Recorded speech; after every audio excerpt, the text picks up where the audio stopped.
ஒரு water tank கட்டும்போதோ இல்லை செய்யும்போதோ ஒரு ஸ்கொயர் ஷேப்லேயோ ஒரு செவ்வக ஷேப்லேயோ கட்டும்போது இந்த வந்து கார்னரில் வந்து தண்ணியோட அடர்த்தி ரெண்டு பக்கமும் அதிகமாக இருக்கும்.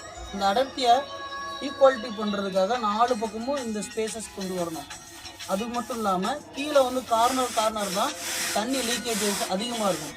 அதை ஈக்குவாலிட்டி கொண்டு வரணும், லீக்கேஜை குறைக்கணுன்றதுக்காக தான் இந்த ஷேப்பை நம்ம பண்ணுறோம். ஒவ்வொரு தொட்டி பண்ணும்போது இது கம்பல்சரி பண்ணணும். ஏன்னா இது பண்ணும்போது அதோடைய இந்த 4 பக்கம் வரும்போது இது ரவுண்ட் ஷேப்பில் தெரியும். ஒரு ப்ளஸ் ஷோட்டு ஒரு கட்டும்போது வந்து ஒரு கிணறு கட்டும்போதோ இல்லை நம்ம செப்டி டேங்க் ரிங்கு போடும்போதோ ஏன் ரவுண்டு ஷேப்பில் இருக்குன்னா, ஏன் கிணறு ரவுண்டு ஷேப்பில் இருக்குன்னா, அந்த கிணறு வந்து அது உள்ளே இருக்கிற தண்ணியோட அடர்த்தி ஈக்குவாலிட்டியாக இருக்கும். எப்படின்னா ரவுண்டாக இருக்கிறதுனால 100% வந்து அடர்த்தி வந்து ஈக்குவாலிட்டியாக இருக்கும்.